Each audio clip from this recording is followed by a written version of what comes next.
proceed with the trial. State you're ready with your next witness. Derek Miller.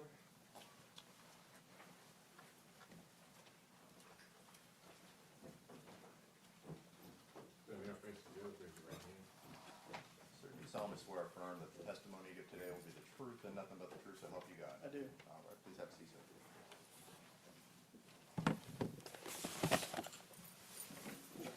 Please state your name to the court and spell it for the benefit of the court reporter. Derek Miller, D-E-R-E-K, Miller, M-I-L-L-E-R. And how are you employed, Mr. Miller? I'm a special agent with the Tennessee Bureau of Investigation. And in particular, what do you do with TBI? I'm assigned to the Cybercrime and Digital Evidence Unit, so I used to be a digital forensic examiner. I now investigate cybercrimes for the state. What is a digital forensic examiner? A digital forensic examiner is somebody who is specially trained to extract data off of an electronic device, whether it be a cell phone, a USB drive, a computer, and forensically analyze that data in a manner that allows you to interpret it and see the data without changing it and manipulating it. What kind of training have you had to do that? I had my basic digital forensic training at the Federal Law Enforcement Training Center in Brunswick, Georgia. That includes extracting data appropriately and then analyzing the data you've extracted. I've also attended numerous courses, advanced courses on digital forensics, several different specific companies that make software tools, training for those tools as well. Have you had occasion to extract data from cell phones in particular? Yes, sir. Have you done that one time or many times? Many times. Describe to the jury how you do that. We have special tools that review the contents of the phone without changing or manipulating the data that's already on that phone. So we call that forensically examining, okay? All that means is we're getting what data we can from that phone based on that piece of technology, but we're not adding, deleting, or changing any of the data that was on that phone when we received it. Do you continue to receive updated education and training with regard to extracting information from cell Yes. phones? Have you had occasion to testify in court about cell phone extractions that you've done? Yes. Have you had occasion to testify more or more than once? Oh, many more times than once. Have you ever been tendered to the court as an expert in this digital examination? I have. Your Honor, I would tender Special Agent Miller as an expert in digital forensics. Any objection? No objection. All right, so tender. I want to call your attention to the case involving the death of Tyre Nichols. Were you asked in that case to do a forensic examination of defendant Haley's cell phone? Yes, I was. Before you were asked to do that, was your attention called to a certain poll cam video? It was. And in reviewing that video, let's watch that video, and you tell us the point of the video that you're interested in. Yes, sir.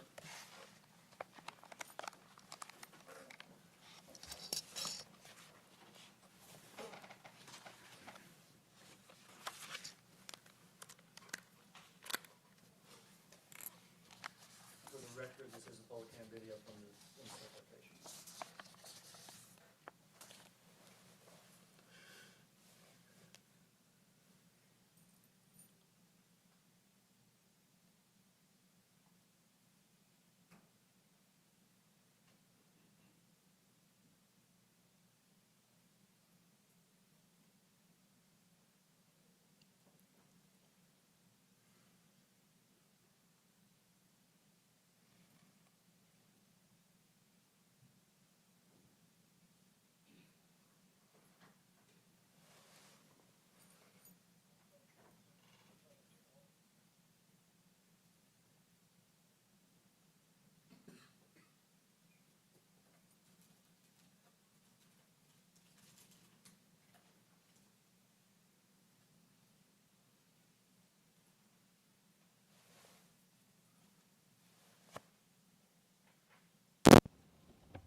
It's coming up here in just the next 30 seconds.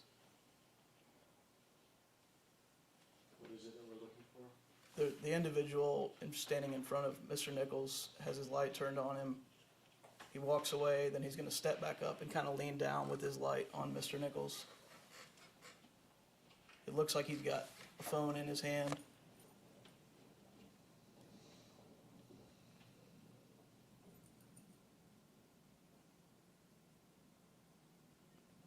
Time spent there is 20:40:10 for the record. Is that individual Demetrius Haley? Yes, Did that cause you interest in his cell phone? it did. We can stop the video now. Were you able to attain Demetrius Haley's cell phone? I was. Yeah, that device was submitted to me at the TBI. iPhone 13 Plus with a phone number 901-581-3284. I don't know the phone number off the top of my head. That's not part of the examination. I could look it up if you need me to. So I'm just passing you your Okay. documentation. Okay. on it, so.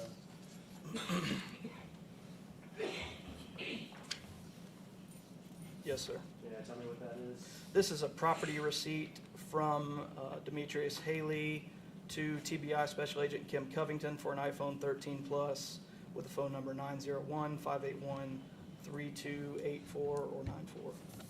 If we could introduce that as state six number, so the counter is 2 pages. Any objection? No objection.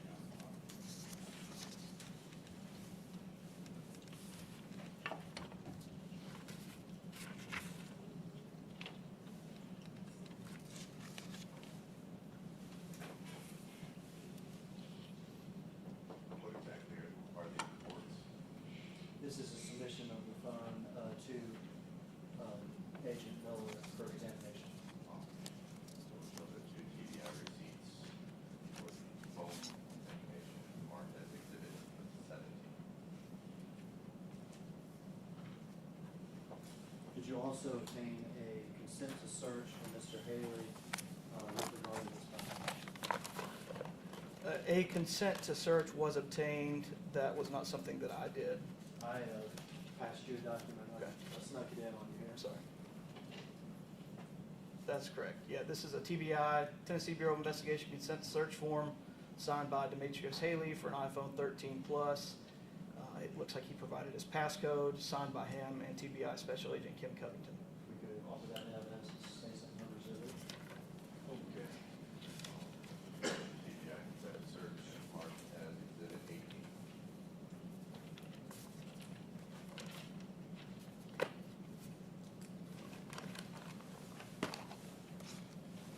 All right, tell us how you searched the phone and what you're looking for. For this device, we use what's called a gray key. It is a specialized tool that was invented to extract data in a forensic manner, as I described earlier, from Apple iPhones. In this case, we obtained what's called a full file system. If you think about data on your phone, everything that makes the phone work, everything you do on your phone, pictures, text messages, internet browsing, that's all stored in what we call the full file system, okay? Think of a filing cabinet full of all of your data on a phone. When you delete something, the phone figuratively takes that piece of paper out of the filing cabinet and shreds it, and it becomes two different places. The deleted is not accessible. The non-deleted is still in that full file system. And so we're able to extract everything that had not been deleted from the iPhone. Did you find anything in the iPhone from the timestamp that we saw around 2040? Yes, Around 8:40 that evening? I did. I found one Apple Live photo. If you're familiar with Apple phones, they take a picture and a video at the same time and mush them together, and it allows the viewer to see a couple seconds before and after they actually press the button. So one live photo taken at 8:40 and 8 seconds on January 7th. Let me pass you this photograph and ask you if you recognize it. This is the photo taken at 8:40:08. Was it taken by Defendant Haley's cell phone? It was taken by a phone that matches the make and model of his phone. Did you find find it, during the examination of the Yes. phone? We offer that in evidence to say sex on the exhibit. Okay. Right, so the photo from Haley's phone, that's exhibit 19.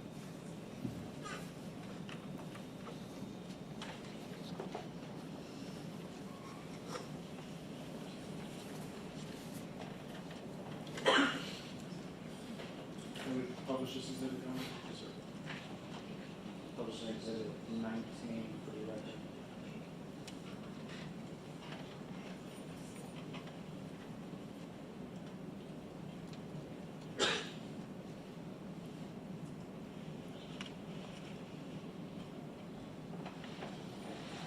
Where in defendant Haley's phone was this picture found?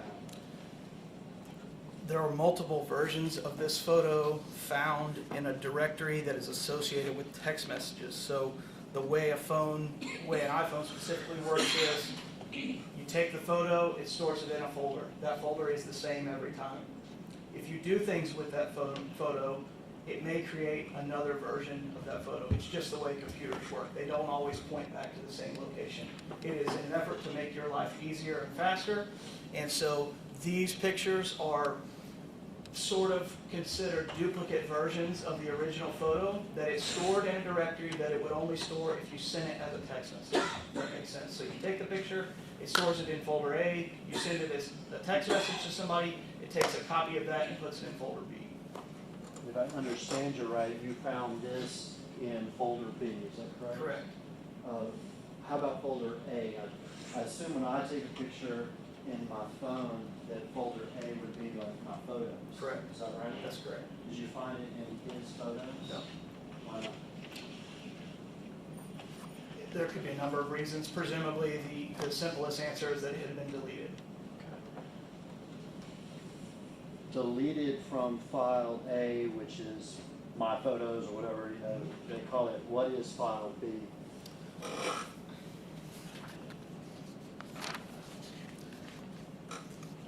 File B is, it's called SMS.db. It's a database of everything about text messages. SMS stands for short message service. It's old technology. When you used to send a text message of literally just text, it was called an SMS, a short message service. The acronym remains, they keep the same naming convention. So SMS has its own little bucket. And when you send something as a message, it goes into the SMS.db bucket. And that's how we're able to know that this photo is associated with a text message, because the only way a file gets there is by sending an SMS or a text message. Take the photo, it goes to my photos, but I deleted it out of my photos, but I've sent it in a text message. You can still find that photo in your Correct. phone, it sounds like. Is that correct? That's correct. And when you find that photo in my phone, does it still have what I'm going to call the metadata from the phone? Correct. From the picture? Yes. And when you found this picture in Lieutenant Haley's phone, does it still have the metadata associated with it? It does. And does it reflect the time that it was taken? It does. And what does it reflect? 8:40 and 8 seconds on January 7th, 2023, 8:40 p.m. Okay, so consistent with the video that we just watched. Correct. Was there evidence in the phone that, I guess you've already testified to it, that Mr. Haley shared the photo or sent the photo to other people? Yes. Is there evidence in the phone how many times he shared the photo with other people and when? Based on the number of files in the SMS.db directory, the folder B, as I mentioned earlier, it appears that the photo was shared at least 11 times, although we found conversation with 8 individuals about that photo. Shared up to 11 times, is that correct? Correct. But it says you found 8 people. Correct. In what time period is this photo shared? The first message relative to the photo is at 8:43 p.m. on January 7th, 2023. Okay, so that would be about two or 3 minutes after it's taken. Correct. How about when you said there are some of these shares have associated text messages. Yes. I'm not gonna ask you about those associated text messages, so I don't want you reading Okay. those. But if you can tell me when each share occurred, I appreciate that. The first share, using your words, the first time that there's a conversation about the photo is at 8:43 p.m. That is a message with two individuals. The next message would be at 9 p.m. The next one also at 9 p.m. The next one would have been 10:19 p.m. Excuse me, 10:50 p.m. The next one 10:51. The next one 11:07 p.m. That's it.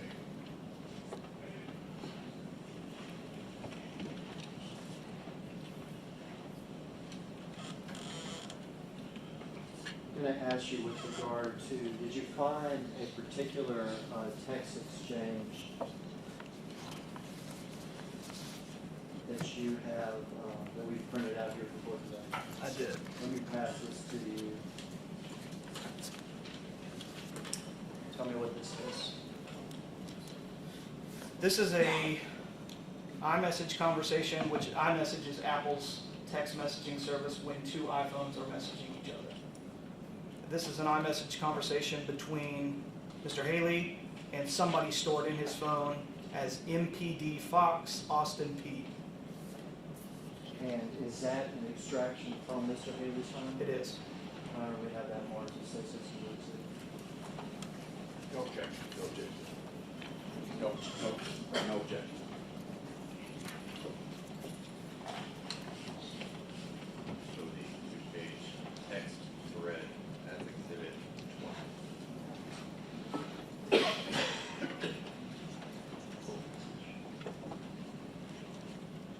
Permission to publish Exhibit 20, Judge? Yes, sir.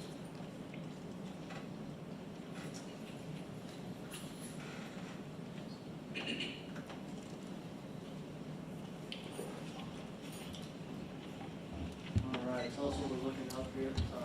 The top part is just information about the conversation. So in total, what you see the display names, local user is Mr. Haley's phone. MPD Fox Austin P is the other person in the conversation. You see number of participants is 2. The number of messages, 87, is how many messages exist in total between these two people. It's not worried about how many that you're about to see. It's 87 total. If we looked at everything those two people have ever done. The first message between them was November 16, 2022, and the last message, January 8th, 2023. So the very first time they texted with each other about whatever, obviously Right. nothing had to do with this, Correct. would have been November the 16th of 2020. That's correct. These messages we're looking at here are from January 8th of 2023. Correct.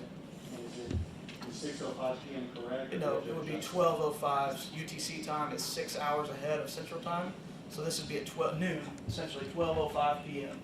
Noon on January 8th.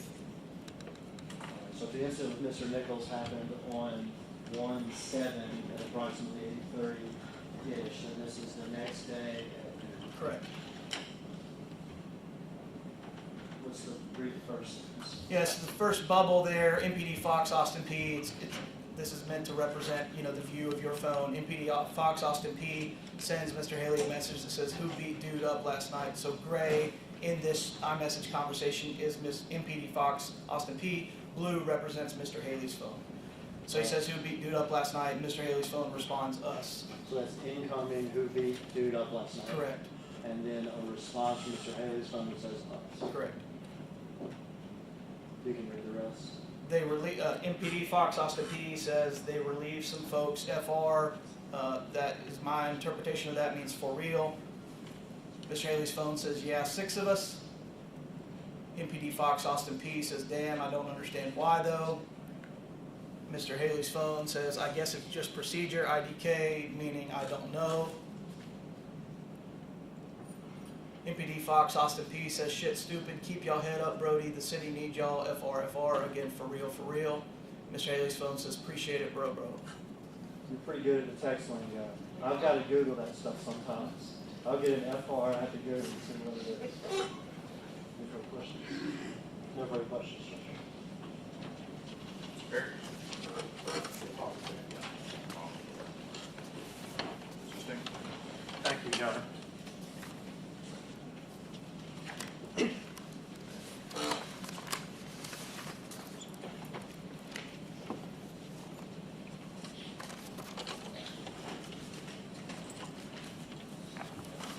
Good morning.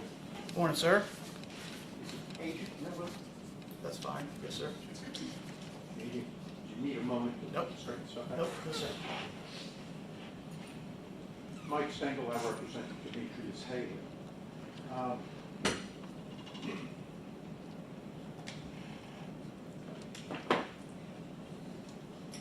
Am I correct that in analyzing, once you've dumped the messages associated with this picture, that you were also able, like we just saw with MPD Fox Austin P, you were also able to see text messages with respect to who that photo was sent to, Yes, correct? sir. And you were also able to identify, let me make sure I'm correct. For instance, talking about the text with MPD Fox Austin P. That identification comes from, that's how that phone number is stored in this phone, correct? That is correct. So that could be anybody. Yes, sir. Okay, it could be Mike Stengel, but stored as MPD Fox Austin. With respect to the several people you said were involved in text messages with this photo and Mr. Haley's phone, did you investigate who the recipients were? That is not something that I did. No, sir. So you are able to tell what stored contact name this phone engaged the stuff with the phone, correct? Correct. And am I correct that several of those, and you just, the first one, it was at 8:43, that was with two people, so that was sort of a three-person conversation. Correct. Yes, sir. And later on, am I correct that some of those texts were sent to people that the phone identifies as MPD somebody? Correct. Okay. More than one went to somebody, different people identified by MPD, correct? That is correct. Were you able to determine, like with MPD Austin, MPD Fox Austin P, whether that meant Memphis Police Department? No, all I know is what's represented in the phone, just like you talked about a minute ago. Okay. And some of the recipients of that photo had questions or comments about, text questions or comments about, correct? Correct. And at one point, in response to one of those questions, Mr. Haley texts that he grabbed his partner's gun, correct? That is correct.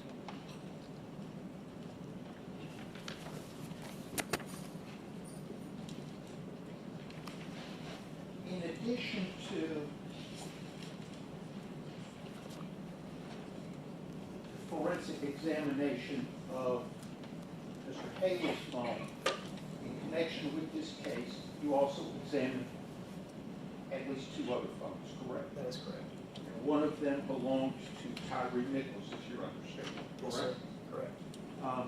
And when you did that, with respect to Mr. Nichols' phone, you were focused on GPS location of the phone during a time period 8:15 or 8:20 p.m. on January 7th for a while after that, Yes, correct? sir.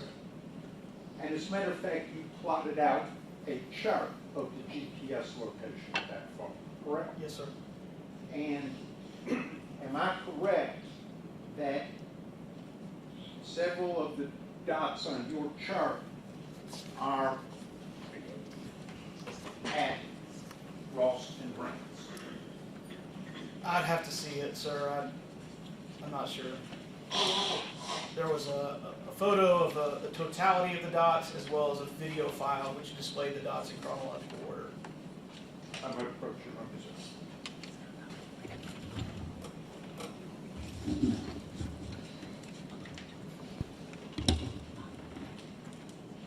Yes, Do you sir. recognize Yes, sir. that as a copy of part of your work product? Yes, sir. And that's from your forensic examination of Tyre Nichols' phone related to this case? That's correct. Your Honor, I'd ask that be marked as the next number of exhibit. No objection, Judge. No objection. All right, we'll show the report on Mr. Nichols' phone, exhibit 21.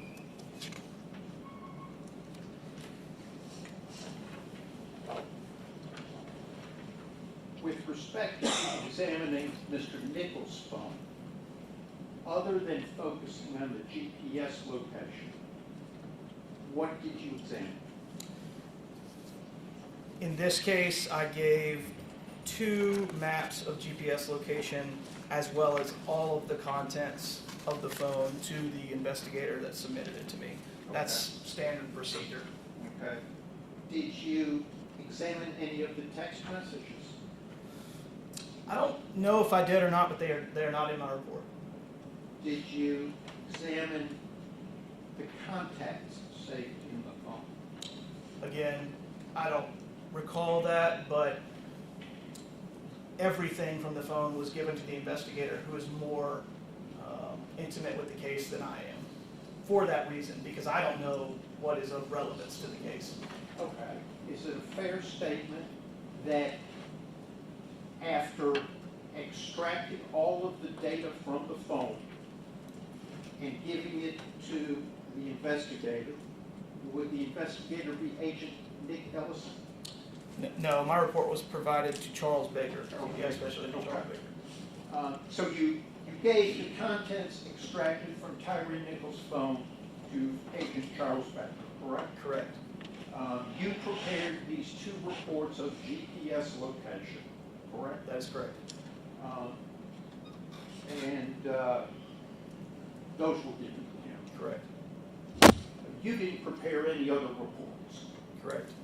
No reports on contact names, emails, text messages, social media, anything like that? That is correct. Online purchases or anything? That's correct. I'm going to have a moment with my client, Your Honor.